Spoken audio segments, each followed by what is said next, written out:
Our speaker today is somebody that is in a real important position in this community, because I think we all know as Weld County residents that the cattle feeding and beef production industry is one of our legacy industries, but it's also really vital, and it's what really notches us in one of those top county production figures for the nation at large. So our speaker today is Paul Evans, and he is the assistant general manager for the Rivers Feedlot here with 5 Rivers. He grew up in northern Oklahoma, a cow-calf ranch. He's got a Bachelor of Science in Animal Science from SLU Ross State in Texas. And he's been in the packing industry, the horse industry, as we were talking. He said basically now he's in the data industry because the levels of efficiency and improved production in the cattle industry, which he's going to tell you about, is driven in that way. So he's been up here with 5 Rivers for 8 years. So Cole, come up and tell us about 5 Rivers.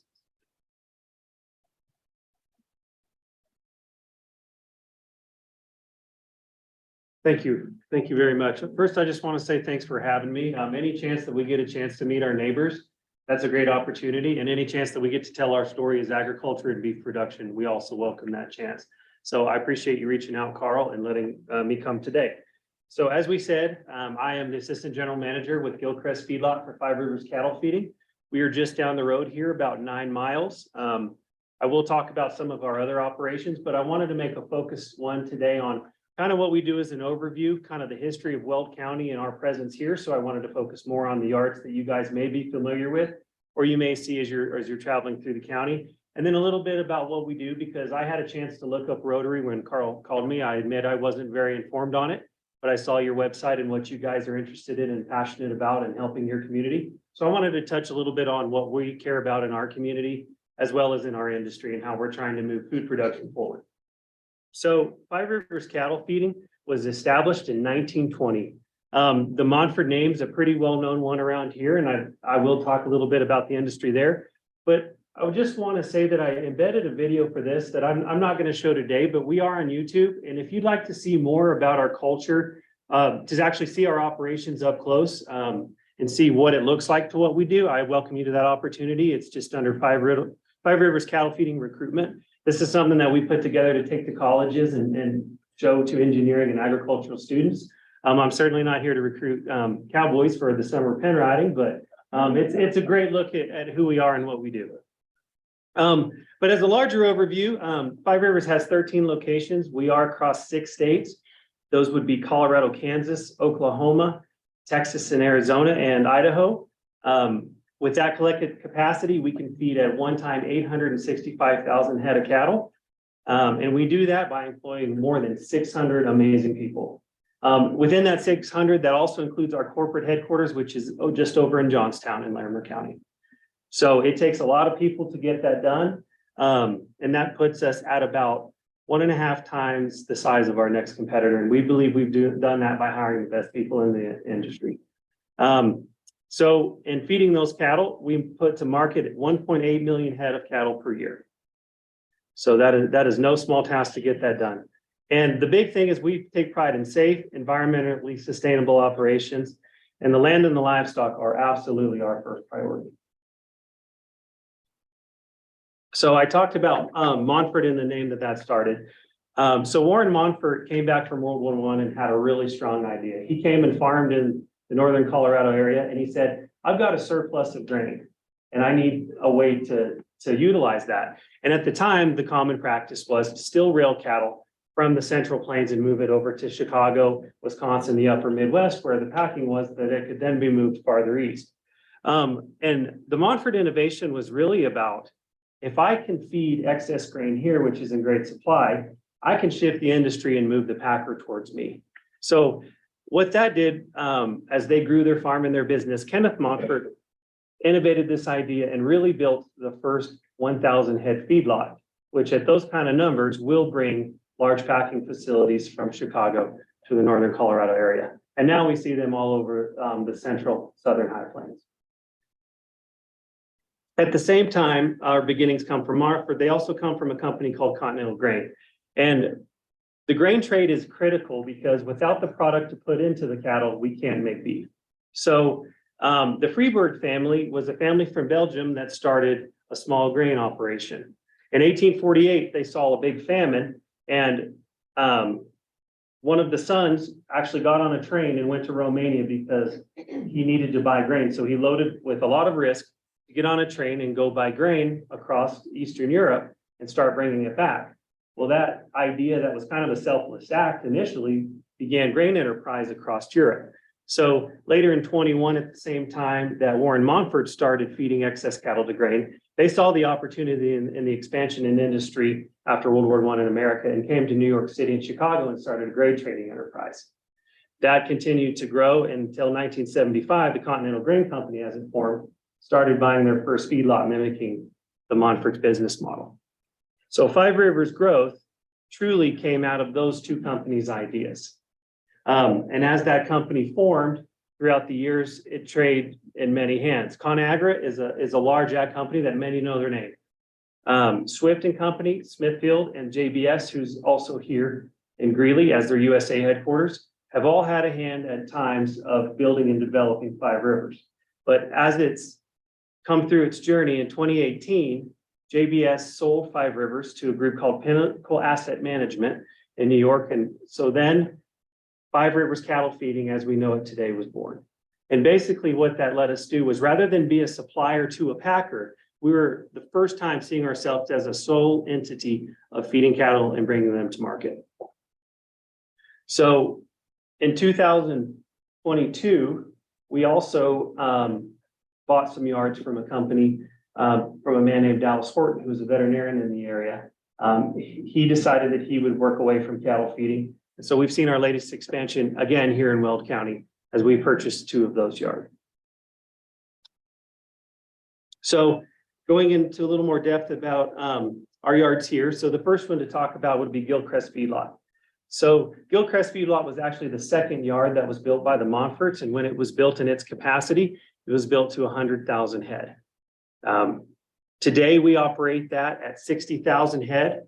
We have a feedlot space of 495 acres. And on each of our feedlots, we have farming operations, which I'll get more into that as we go to Q&A. But essentially, we have a recycled water system where all of the water that we're using on the feedlot will be contained on the feedlot. And then that can be pumped out as effluent water containing manure as a form of fertilizer to help grow crops that recycle back into the refuges. So as I talk about our irrigated dry land, that'll be very important in the system. And that'll be true for all of our feedlots. So in each of our feedlots, we have different purchasing regions. If we're in 6 states and we have 13 yards, it's kind of hard not to compete with ourselves, right? So what we have is we've spread out the United States into different models where we're either buying producer direct from the rancher, we are buying on video market sales, or we are in your traditional regional sale barns. So for Gilchrist Feedlot, we are marketing cattle out of Wyoming, North and South Dakota. That's where we've chosen for that feedlot.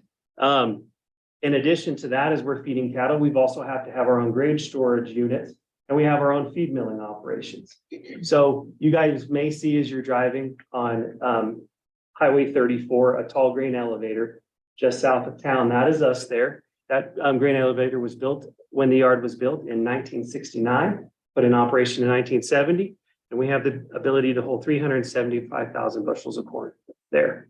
So for perspective, to feed 60,000 head of cattle a day, 365 days a year, we make about 1.8 million pounds of feed for those cattle, which is all done on site by our employees. Each of these yards, I'll also talk a little bit, as you see, about our economic impact. So we have a payroll of 2.3 million. Our tax revenue would put in $200,000. We pay just shy of $1 million in utilities every year. So our livestock payments equate to about 110 million. And our unemployment, this compares to the national average, we're at 3.4%. So many of you guys may be familiar with Kuhner Feedlot. That's the one that's east on Highway 34, closer to the highway. That feedlot is at 98,000 head of capacity. They have 65 team members. We're there again at 418 acres of feed yard area and 522 acres of farmland. Their geographical regions for purchase are California, northern Utah, Northwest Colorado, as well as Montana. Their elevator will hold 300,000 bushels. In addition to this, the unique thing about Cuner is they run our specialty beef program. So a lot of times when you're in the grocery store and you see the marketing of natural cattle, one of our brands that we do that is Aspen Ridge. So that is predominantly done at our Cuner feedlot. In conjunction with the natural program, we would call our traditional beef our conventional beef programs. So there are different requirements when selling to China and the European Union. And so we meet those requirements when we're feeding at this yard. So the two recent yards that we acquired in Weld County would be Horton Feedlot and Montera. Horton Feedlot is at a much smaller scale. They just run 15,000 head, and they can do that with 15 employees. So again, those are pretty interesting ratios from what the workload is to what needs to be done there. And then our Montera feedlot, very similar, 20,000 head with 13 team members, much smaller mills, much smaller operations. When Dallas Horton built these yards, they were meant as research yards. And predominantly these yards today are used for customer feeding. So as a company, Five Rivers feeds, I would say today we would be probably in the 90% of where we own all of our cattle. And then 10% of that would be customers, farmers, ranchers coming to us saying, we'd like to feed our cattle with you and bring them to market under our ownership. So those smaller yards are a great place to do that. So talking about a sustainable future, we often get asked a lot, is beef sustainable? And we say absolutely, but we say that there are three pillars to that. There is social sustainability, environmental sustainability, and economic sustainability. So we are a member of the United States Roundtable for Sustainable Beef. So we're looking at innovations in the industry, such as manure management systems. That can be all of our manure is reused, recomposed, recycled. And that's either used into business development, creating golf courses. It's sold for potting soil, and it goes into things right back to the farmland. So every year as we are harvesting manure, corn gets cut, they're about to plant. We have a large demand for our local farmers to have manure for their fields. So again, we're returning into the same system. So our goal is to turn a byproduct into renewable fuel and high quality organic fertilizer. We're also a member of the Beef Alliance, and that's to educate and promote transparency around judicious use of antibiotics in beef cattle and to work on aggressive goals to reduce antibiotics used in beef cattle. That's a common question we get, and I do welcome this during the Q&A. But it's no doubt that there are a lot of questions and conversations around the use of antibiotics in food. The easy answer is that when beef cattle go to market, there are no antibiotics in their system. We work with the FDA and we have checks and balances that are not only requirements, but we feel responsibilities to ensure that consumer safety is there because of the risk of antibiotic resistance in our population. One step further from that, we've also ensured as an industry that no antibiotics that are used for human medicine are ever used in animals. So we've divided key important medicines, and that's some of the work that we do there. And being the largest cattle feeder, we're able to work with pharmaceutical companies, research these ideas, and make sure that we're at the forefront of that to share with the industry, not just to keep them as business advantages, because there's no advantage, to save food. That's a requirement. So, as far as our community industry and involvement goes, we're a founding partner of AgNext with Colorado State University. Having them right up the road is a great resource for us. And it's an organization that works with all members of the livestock value chain to produce new solutions to ensure the sustainability of the industry. So basically, this is an opportunity. If there's a new invention, a new idea, a new research project, this is an opportunity for us to be involved to help push that through market and get it into production. This is one that's very dear to us, and we are again a founding member. This is beef sticks for backpacks.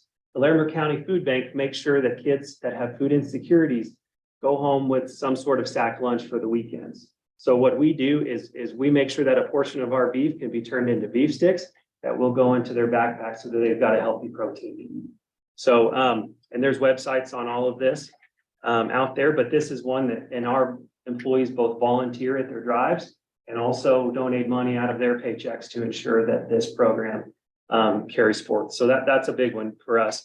In addition to that, we have tons of employees who are Five Rivers mentors and coaches in FFA and other youth organizations. And we're active on social media and in opportunities like this to come share our story with you guys. So with that, I hope that's an overview that's helpful, but I'm happy to answer any questions that may be in the room. So in the last few years, there's been a heavy attack on the beef industry and trying to get away from beef, bringing back, what are those things called, those non-beef sandwiches? How is that affecting the industry? Merely meat. Yeah, we don't want to talk about that. Beyond meat, yes. Yeah. Yes. How's that affecting the industry, and what are you guys doing to be more strong in promoting that? That's a great question. I think there's two parts to that. And one is there will always be niche markets, right? There's always going to be that next thing, the Beyond Burger or, you know, that goes out there. But the fact remains that of all the proteins that are out there, they are, I'm gonna do this. Now we can see. thank you. So we still know that of all the proteins that when you compare, and what we like to do is say, if you're going to compare proteins across the market, you would look at a chicken breast, a pork chop, and ground beef, right? So when we look at sales of that, that's how we're monitoring that. And truly, the artificial meat market is a very, very, very small share of that industry. And when we know that ground beef is comparing with chicken breast and pork chops, and you look at the sales of that, chicken is a very popular consumer item, but beef is still how we celebrate. You know, and I think that's what's important to remember. When you get a job promotion, we don't go out for a chicken breast, right? You know, when it's Christmas, I mean, it's prime rib is king, right? Those are the things. We don't have chicken houses. We still have steak houses. And that's kind of comical, but it's also really, really true because it's the most densely packed, nutritious, most flavorful protein there is. And of all the proteins, you know, that's the one that we still hold in high regard. And when you see Father's Day, that's the #1 peak sale of steaks, right? Grilling season comes around. And I'm sorry, I don't have stats to show this, but if I'd have known if you planted those, maybe I could have. But that's definitely out there in the case. And then the other thing just to touch on is I think labeling is critically important because you can label anything natural with the USDA as long as you explain what natural means. So you guys remember Rotary members because you're savvy business people. Next time you're in the stores and you look at the label and it says natural, there will be an asterisk there and it will say something below. A lot of times in different industries, and I'm not here to knock other protein industries because that's certainly not my intention, but antibiotics are not allowed to be used in pork and poultry at all anytime during the process. So they will say on a lot of brands, this is not the industry, this is brand marketing. They will say no antibiotics ever. And then it will say in an asterisk, USDA prohibits use of antibiotics in poultry. So I think as consumers, we're smart and I think people know that. And so when we're battling the fads of Beyond Meat or lab grown beef, I think that there's still a desire for great tasting, real food. So I hope that answers your question. There's a lot of different cattle out there, Yes, sir. different types, and I know from experience, there's a lot of crossbreeding going on. And we also see in the store, you know, Angus meat, this kind of thing. The majority of your beef, your cattle, what breeds are they? Or are they pretty much crossbreed? That's an excellent question. The biggest thing that's going to make that vary is regionally. There are two main branches of bovine. We have Bos indicus and Bos taurus. Bos indicus come from Southeast Asian breeds that have been evolved and domesticated to have certain traits. And then the Bos taurus are the European continental breeds that we call. So English continentals, where we all see Angus as king, right? And can kind of tie back into marketing. But really what I would say the smart rancher is going to do is raise the right animal for their climate. So as you see cattle farther south in the United States, you're going to see cattle that have larger ears that are better adapted to deprivate heat. In those situations, they may live in more humid climates. And then you may have cattle up in our region that need to survive 20 below winters and storms. So the biggest thing you're going to see in those different breeds and in those two breed characteristics is how well they handle heat. footing? Are you from a rocky region? Are you from a region where you're just going to turn it out on wheat pasture? So as far as those go, they all have a different value. Certain breeds have different characteristics of size they may grow into. Certain breeds will convert and have better feed conversions over others. Some will have better average daily gains and be more efficient with feed. So as far as which breed you see, I don't think I've ever been able to tell if a steak was Angus or not. I can certainly tell if the steak is prime, choice, or select, right? And so I think that we can achieve that quality of protein in all of the breeds. It's just at different cost of production and at different time frames. Great. Is the Yuma feed yard part of your organization? Yes, sir, it is. I actually worked there 3 years of my career. It's one that's near and dear to me. They buy much of the United States east of Interstate 35, as well as Nebraska. So they have a very large area that covered, and that was the last of the 3 Montfort yards to be built. They still do about 100,000 head. Yes, sir. At my time there, I saw it at 98.5, and that is a whole bunch of critters. Yes, Question that I've got, I have an environmental engineering degree and developed the feedlot runoff control mechanism some 50+ years ago, so I don't really know what's going on today in that field. I'm curious about the environmental aspects that you talked about going back, and of course that was always been the idea of recycling and getting the water and solid back into the soil, back into the crops. Are you able to convince EPA that you really gotta get recycle, internal control of all of the feedlot runoff and environmental aspects? thank you for that question. I was hoping we could talk about the environmental part. So the short answer is yes. We can't just convince them. We have to document and prove that we are doing that. One, because it's the right thing to do, because if we don't have a license to operate, that doesn't get us very far in business. But also, if we don't have consumer trust, then all the licenses in the world don't matter. So all of our feedlots, and these will be seen, that's why, again, I encourage you guys to see those videos. But all of our feedlots self-contain water.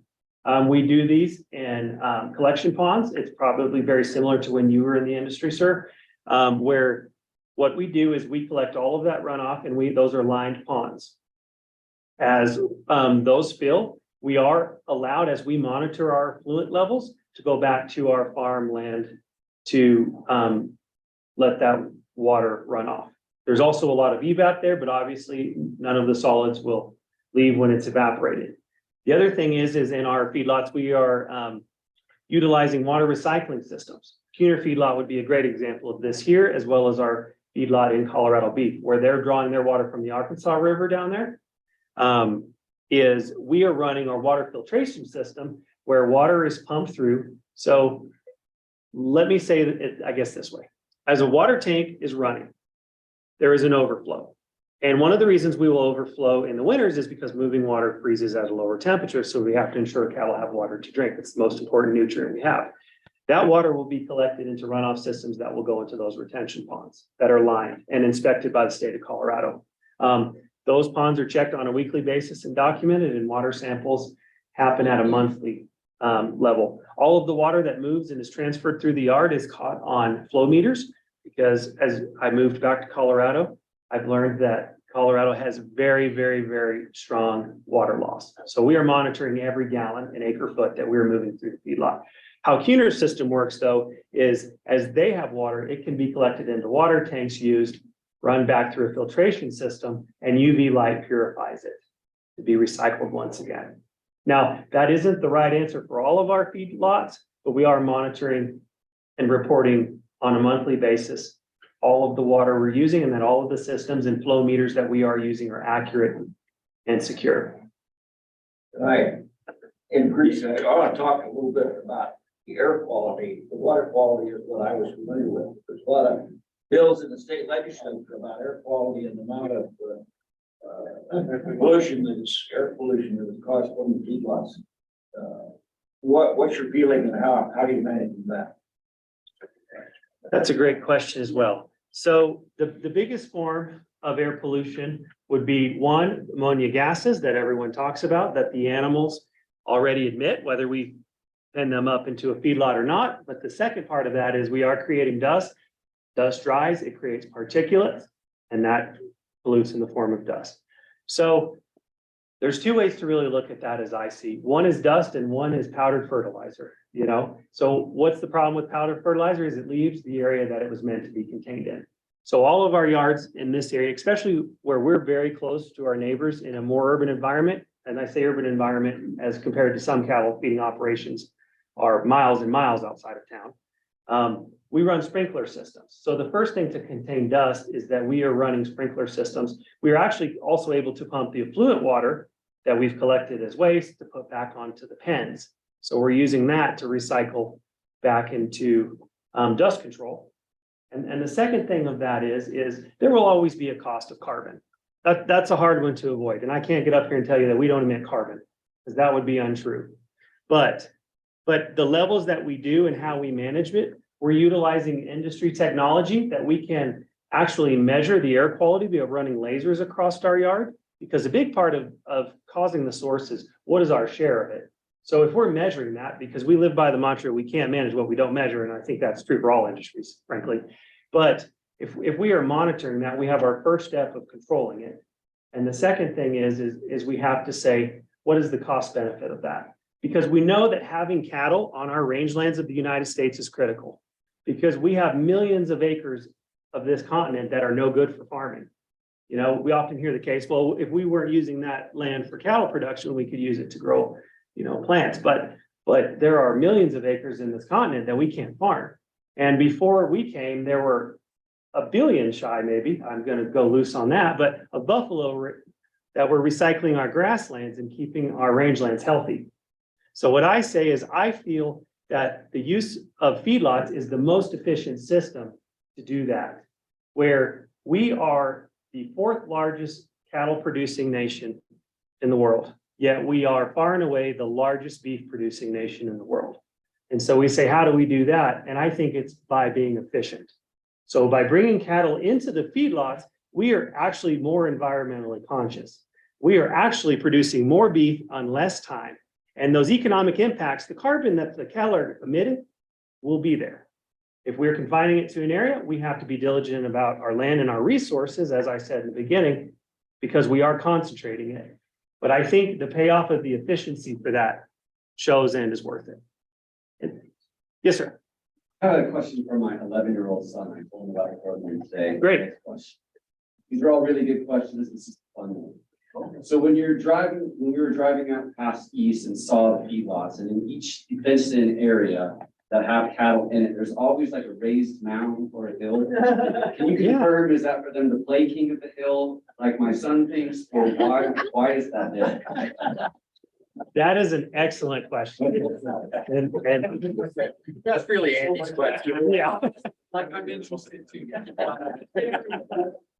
So what I like most about that question is you're driving by and you're noticing things and it's making you think.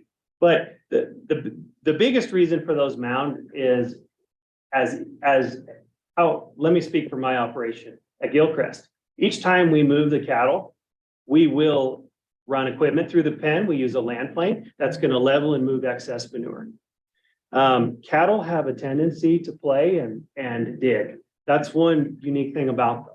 So if we don't leave what we call a hard pan of manure for them to rest on, they will dig and they will dig and they will dig.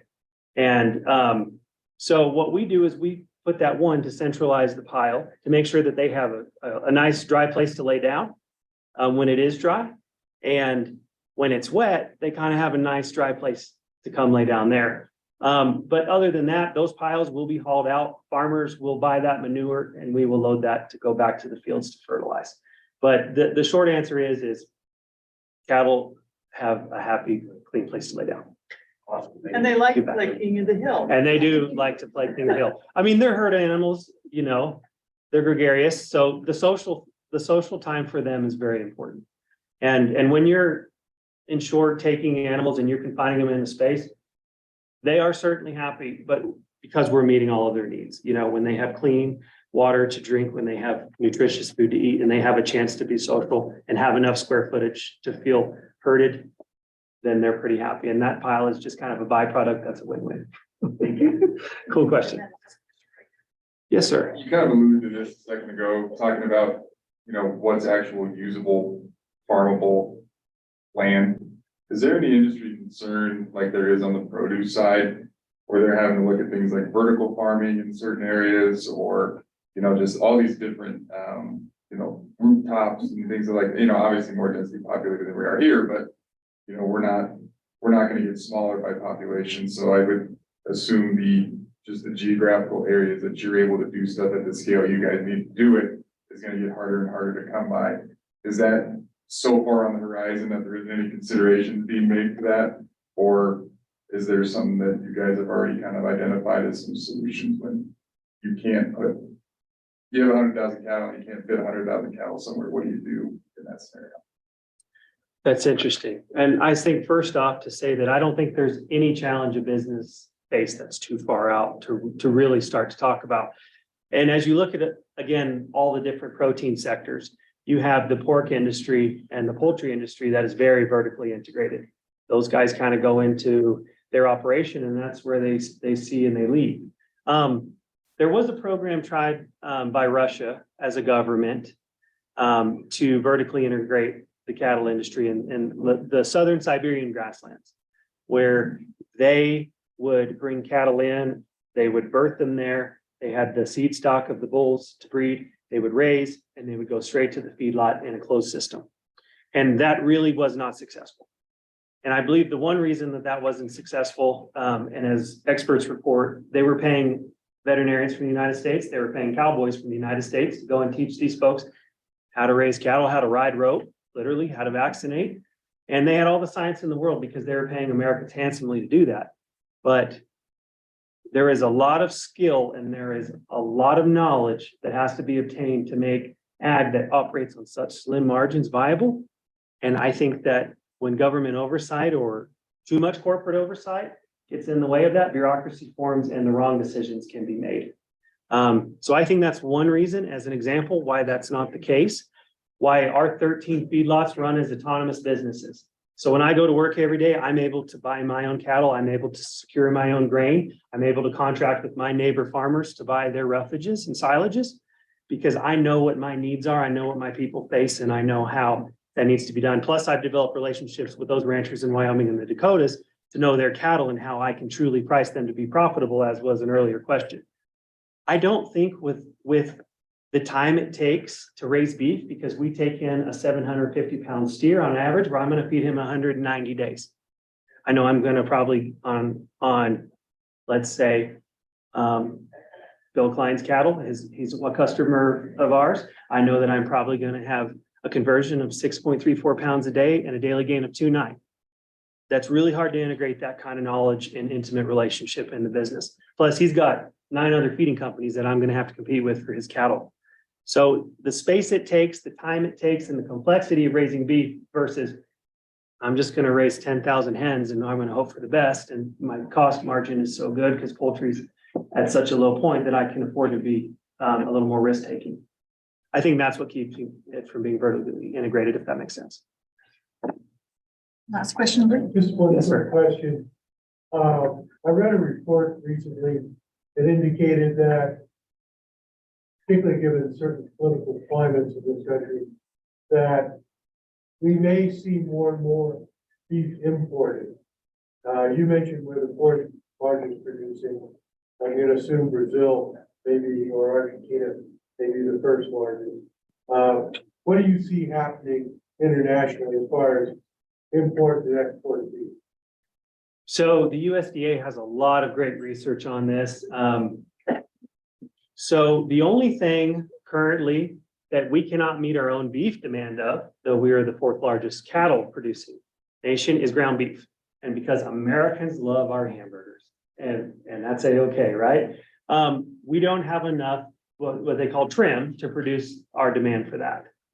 So I don't know of any more beef being imported as far as, say, quality cuts or value added cuts, like steaks or higher end roasts like a tri-tip. But as far as imports go, I don't know if I have enough data today to answer that question fully. What I can say is the big export markets are China, because as we go around the world, Argentina, we look at Malaysia, the economic situation around the world is getting better and better and better. And to go back to your original question about Beyond Meats and those things, what's the first thing a nation does when their economic situation gets better is their food choices get better. And that has been researched to death, and we know that to be true. So as we see other industries, other nations become more prosperous, I think the demand for higher quality protein is going to continue to rise. So it's my opinion that we will see exports continue to rise on the quality cuts, and we will see our demand for ground beef stay consistent. Do you have time to hang out afterwards and answer some more questions? Yes, yeah, I'm happy to talk to anyone who has any other questions. And I just want to again, thank you guys for having me. I think this is an amazing organization, and getting to be a part of the intro to your meeting and seeing what all you guys do. That's really great. So again, if you're ever by, I would be happy to give someone a tour of the yard. I don't offer that often, just because of time restraints. But if like maybe you could get with Carl and you could organize something where I could show you around. Or I know Keener does that a lot with Kim Rounds is over at Keener as the specialty beef program manager, and she does a lot of tours. Maybe there's something in the future we could do to let you guys see what we actually do. We've got space for you. Yes.